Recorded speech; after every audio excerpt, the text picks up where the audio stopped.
What up, folks? Trevor Lawrence is finally named the starter in Jacksonville, and Urban Meyer describes Travis Etienne's season-ending injury as a shot to the jaw.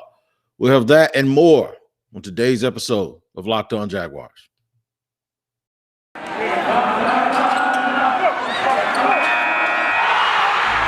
are Locked On Jags, your daily Jacksonville Jaguars podcast. Part of the Locked On Podcast Network. Your team every day.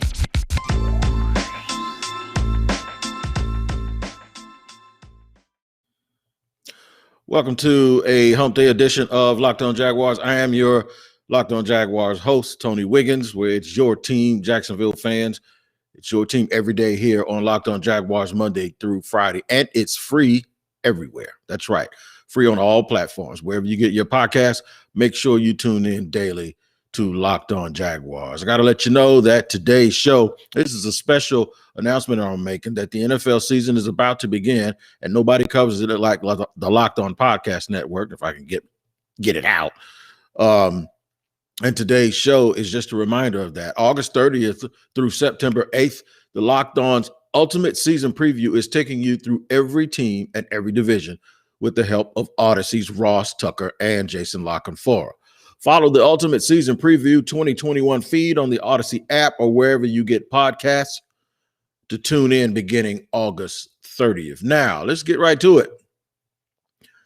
First segment, we're going to talk about Urban Meyer naming Trevor Lawrence as the starting quarterback. Segment number 2, we're going to talk about Travis Etienne's season-ending Liz Frank injury. That one hit me in the stomach a little bit because I really wanted to see what he wanted to do. And then I just hate to see any young man, even for teams that I don't cover, have their rookie season ended because of injuries before they even get started. Segment number 3, we're going to talk about whether or not Urban feels, based on his words, that he's a little bit behind, and if he's not getting what he wants, why is that? Is it because of the talent level? Is it because of the injuries on the offensive line? Or is it because maybe he's learning and that has kind of put the team behind? We'll discuss all of that in a nutshell. But first of all, let's not bury the lead. Let's get right into it. Trevor Lawrence was finally named the starting quarterback for the Jacksonville Jaguars. Now, there was some talk that once he was finally named, because we all knew that it was going to happen, that we'd look back and talk about all the narratives that we've been talking about up to this point and discussing up to this point, that it would be no big deal and that it would be something that we kind of overblew. What happened? Trevor started both of the first 2 preseason games and will start the third game, and he was named the starter for the season, for the opening of the season. And he'll never be in another quarterback battle as long as he's here in this league, at least for the next dozen years, maybe. So what was missed? What did we make too much out of it? I think people are saying that, so I'm going to correct them. We didn't make too much out of it. They made too much out of it. They constantly talked about it being a competition. The media didn't make that up. Folks who were concerned about what the ramifications for that was didn't make that up. And as I said, we're going to talk in segment 3. Urban did say that he named Trevor the starter now because he feels like the team, quote unquote, well, not quote unquote, but paraphrasing, needs to get an identity. And they need a spark, and they need to get things figured out, basically. So this wasn't a matter of when this was going to happen. This wasn't a matter of if it was going to happen. This was more of a matter of why did it not happen sooner? And, you know, folks that cover the team get blamed for a lot of stuff. And I know there'll be people, just like I said, because it's already happened, and folks are saying, you guys made so much of a big deal about this when it was really no big deal at all. We didn't make a big deal out of anything. When you just report what you see, you just report what you see. There was no reason that Trevor Lawrence should have been in a quote unquote competition. That was the Jaguars' fault. That was the coaching staff. That was their decision.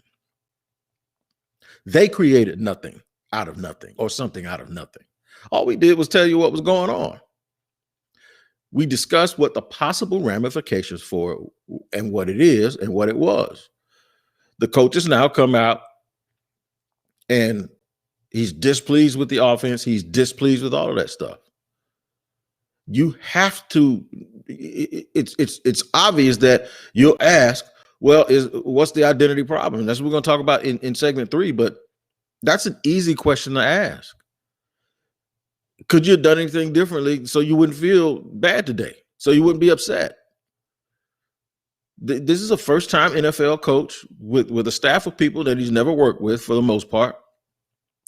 And these are fair questions. I don't know why people have this gotcha moment, like we didn't make this a big deal. You know who made it a big deal? He did. And I'd like to know, really organically, just straight up, what was the point? Were you really trying to put manufacture stress on? To me, that's the best explanation you can give me, that you were trying to see how Trevor would respond when things didn't go probably the way you expected him, or he expected him to go, because of all the hoopla, because of the fact that he's never been put in that situation. So the best example I could probably, or the best explanation I could probably accept is you wanted to see how he responded by being in a position that he wasn't familiar with, because he's probably been the starter on every team he's been on since he was 14 years old or earlier, right? But you don't owe us any explanation. The problem, the issue with that is you give us so many explanations about everything else. Why didn't you give us one about that one too? See, we get spoiled. We get spoiled when there's so much transparency and so much talk about this, that, and the third. And so you know, it's almost as if we don't want you to pick and choose about the things that you decide to open up about and the things that you don't decide to open up about. But here, moving forward, he's the starter. So all of the people that thought that maybe Urban was doing this because he thought he was going to get him killed, because of, not really killed, but hurt on the, because they're playing the Houston Texans. That's the team, I believe, with the lowest chances, according to Las Vegas, and a team that has absolutely been a mess the offseason. You can't start him against Houston, then you might as well send him back to Clemson, because you can't start him against anybody. That's the bottom of the barrel. Houston and Jacksonville, you have to separate yourself from them.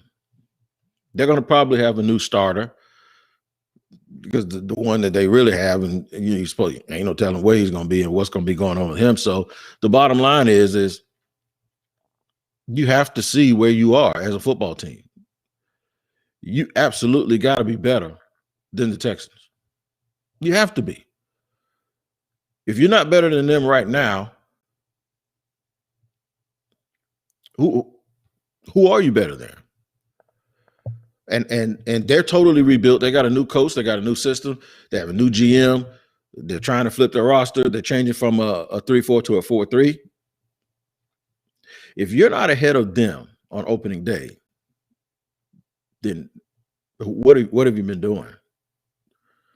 If they lose to Houston, there's probably a chance that people are going to say the Jaguars are still the worst team in the league. So the thing that you have to do now is try to figure this thing out, and you start running plays in practice, gear everything towards the opening day, figure out how you're going to get a chance to win that game, and try to get off to a winning streak. Because even last year's team, as bad as they were, they beat a playoff team on opening day.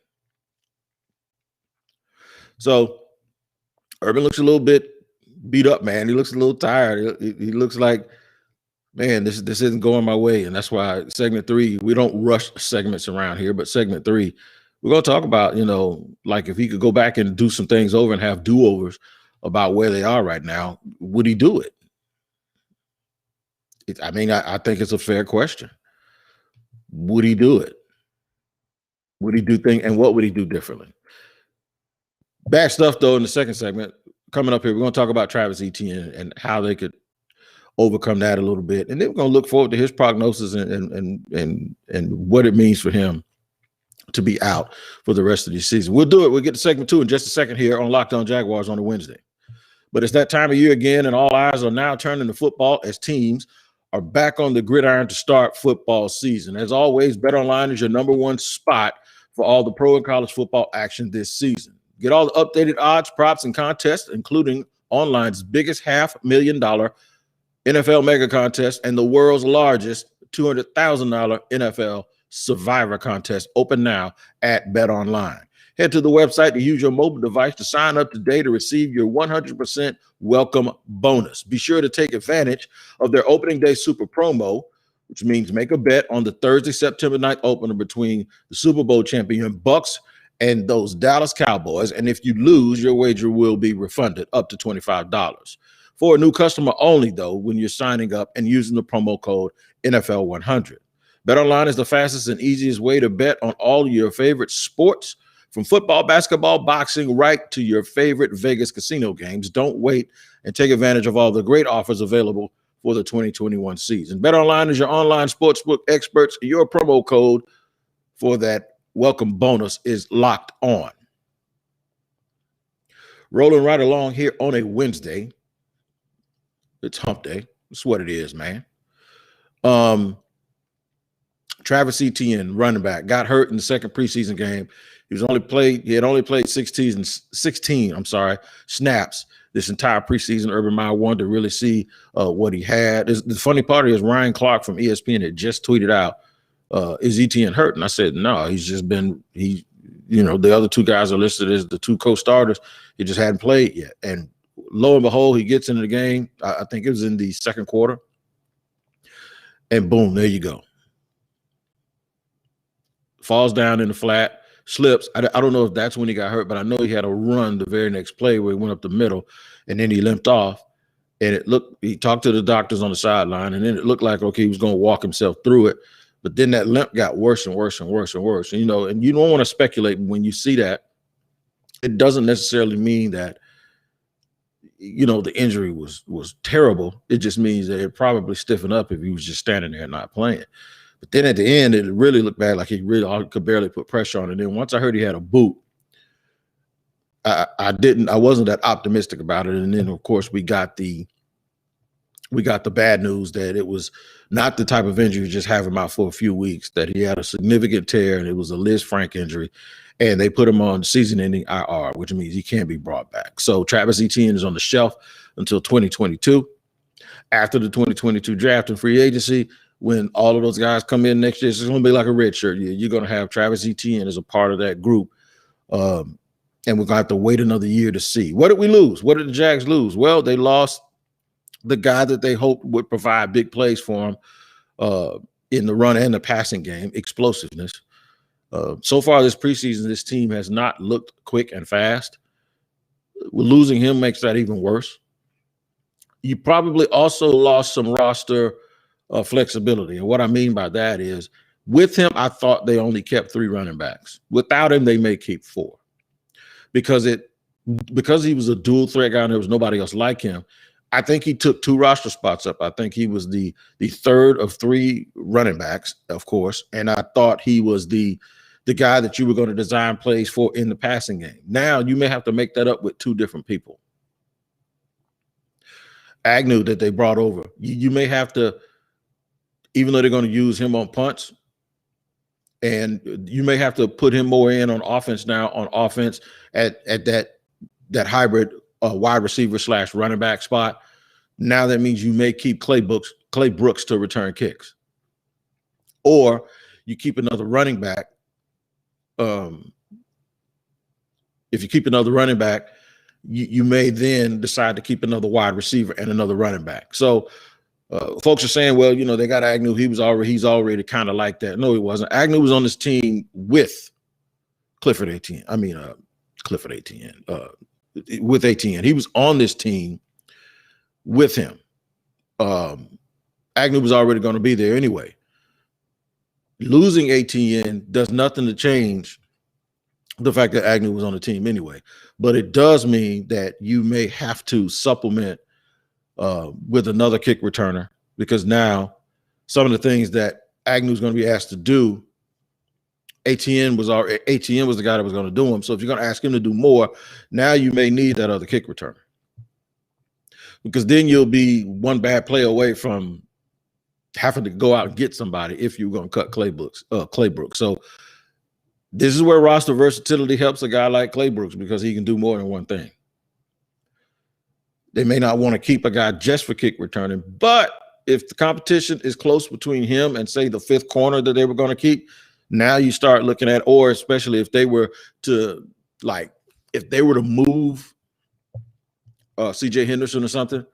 So now having a guy who can do two different things actually helps him make the roster. So I think they lost some roster flexibility, but more importantly, you just lost the guy that you picked that you thought was going to help change the narrative of your team, to change the identity of your team. A guy that you obviously loved in the draft process, a guy that you've been very, very happy with in practice. And it's just a new toy that you wanted everybody to see that was going to help you win some games. And if athletically, if you're a little bit off from other people, this is going to give you a little bit of balance. This is going to bring you closer to being what those other teams are athletically from a talent standpoint. And now you have to wait a whole year to see it. So that's what it is with him. I feel bad for him, but his prognosis is apparently pretty good. You know, I think they pride themselves on strength, performance, and rehabilitation. I don't know who's going to do the surgery, but I'm pretty sure it's one of the best in the world, obviously. And then he's just going to have to get in and do the rehab. I did read somewhere where it's a little bit tougher for offensive players to come back from that and to be themselves as it is a defensive player. I don't know if it has something to do with running forward or whatever, but and maybe because, you know, he's not a 180-pound wideout or a DB, he's a 210-pound running back. Maybe that has something to do with it too. I'm not going to pretend that I know that, but we're going to hope for the best here with the Jaguars, and it seems like they expect a full recovery from him. All right, man, we're going to step aside real quick, come back and talk about the team. What does all of this mean? Trevor Lawrence, Etienne, and if Urban Meyer had a chance, would he do anything differently, since he seems to be so upset about where he is right now as a football team? We'll talk about that in segment 3 here on a Wednesday edition of Locked On Jaguars. This episode is brought to you by Rock Auto. With ever-increasing numbers of makes and models of vehicles, it's now impossible for your local chain auto parts store to stock all those parts you need. Why endure often pointless or seemingly intimidating questions about your engine, about the LX or EX, about how many liters that you have, and wait while the person behind the counter orders the parts on their computer, choosing the only brand their warehouse happens to have? You have computers with access to rockauto.com at home and in your pocket with your phone. There's no reason you have to do that. Save time and money when using Rock Auto. And why choose to spend 30 to 50, even 100% more for the same parts from a chain store or dealership? Rock Auto is a family-owned business serving do-it-yourself customers for over 20 years. Go to rockauto.com now and see all the parts available for your car or truck. Right, Locked On in there. How did you hear about us box, so they know we sent you? An amazing selection, reliably low prices, all the parts your car will ever need, and accessories are at rockauto.com. Moving along on a Wednesday edition of Locked On Jaguars, it's time now to turn the corner and for us to focus on where we're going, right? Where the team is and where they're going. Sometimes Urban, I don't want to read too much into his face because he looks disappointed. He looks a little disheartened, but maybe it's because he just wants to win and he wants to compete so bad. He's never satisfied, and I think that's a good trait. I mean, we've had some teams around here that have been pretty bad, and the coach was jolly and cracking jokes and talking about lunch meat at the podium. So, you know, those days are gladly over. All right. You know, it's funny when you're losing until you get sick and tired of losing, and now you don't care that a dude likes bologna or not anymore. So do you think for 1 second that Urban, if he could do anything, obviously, I'm not talking about the injuries, but if he could do anything differently, he would? Do you think that if he could do anything or undo some stuff that he did and do it differently, do you think, has he learned anything? Has he learned what's effective, what's not effective, who to listen to, who not to listen to? If there's one thing I think that he's learned, it is because I think he learned talent is the true measure and test of a team. And it's not so much as certain small elements like okay, we got to get a guy who can do this, and we got to get a guy who can do that. I told you guys a story that I heard that through the draft process, he wanted a 6'6" inline defensive end. And then obviously with the signing of Philip Dorsett, he wanted speed. And then he drafted Travis Etienne, who's now out because of explosiveness and speed. Say the team is slow. Basically, they're not explosive enough, no big plays. And then he wanted guys who could play like the system in Baltimore. And then he wanted all of these other little things. I wonder if he's now saying, you know what? You know what I want? I want war daddies. I want guys who, whether they fit my profile of athleticism, whether I want dudes that can play. And that being okay and good at player development doesn't usurp the fact that maybe if guys just aren't good enough, you got to get guys that are better. See, your program works really good on guys who are really good. And maybe your program does squeeze lemonade from an onion if you have guys who aren't very good, but in your program, you can bring them up to snuff and they can help you on the back end of your roster. But guys that start on a 1-15 offensive line are probably guys that should be, maybe not all of them, but many of them could be guys who are good players on a team that's good, but they're not starters. I don't know how you look at a 1-15 team and keep the entire offensive line intact. I just don't. And maybe the film said something different.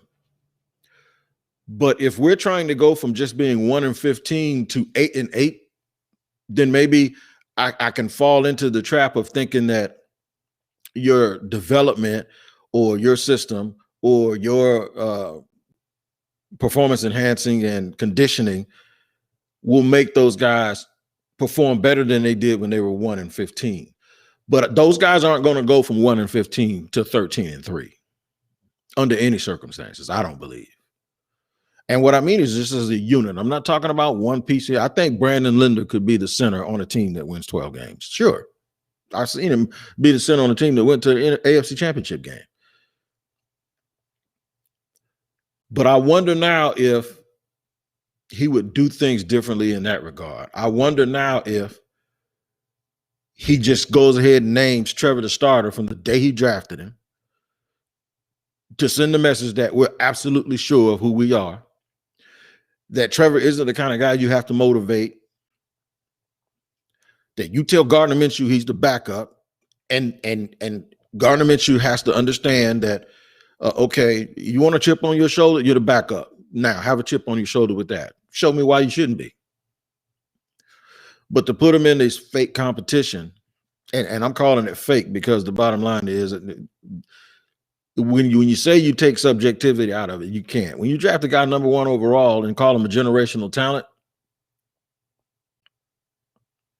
I don't care how many stats Gardner Minshew has, that's your dude. That's the nature of this business. That's what it is, and that's what it always has been. This ain't like Teddy Bridgewater, who's on his third team going up against Drew Lock in Denver. This is your guy.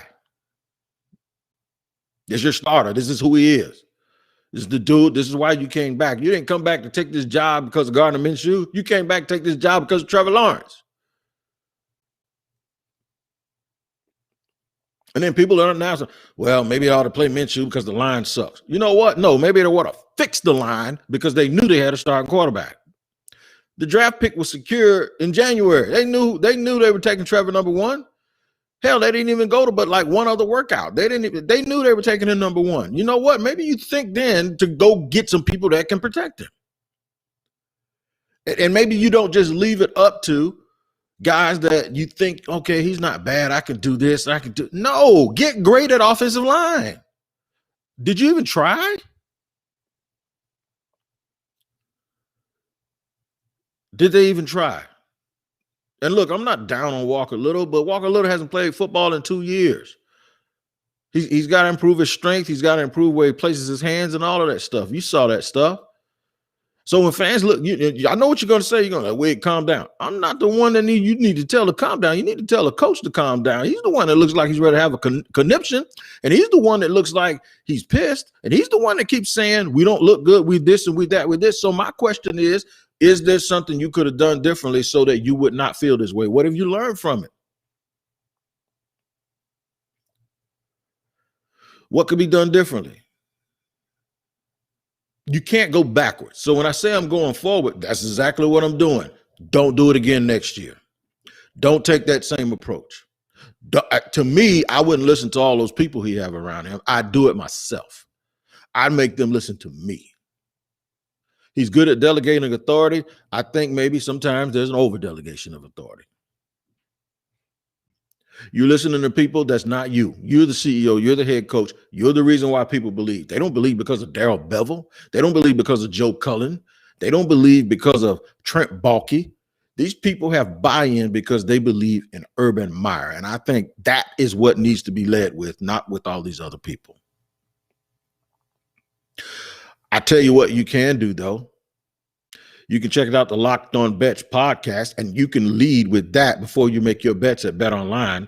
The Locked On Bets podcast is hosted daily by your boy Q and Lee Sterling. Locked On Bets is the cold hard truth, man. They're going to give you every single thing you need to understand where you need to place your money. Locked On Bets podcast. You can subscribe wherever you get your podcast. And just like Locked On Jaguars and the rest of our podcasts, they are free everywhere you go. All right, man, take care of each other. We'll see you guys tomorrow here for another edition. And make sure you go to YouTube and hit that subscribe button and check out the show that we do. We record this every day live on YouTube. You get to see my ugly mug while you hear this golden voice. Don't you like that? I do. All right, man. Until tomorrow, this is your man, Tony Wiggins, signing off for another edition of Locked On Jaguars. Take care.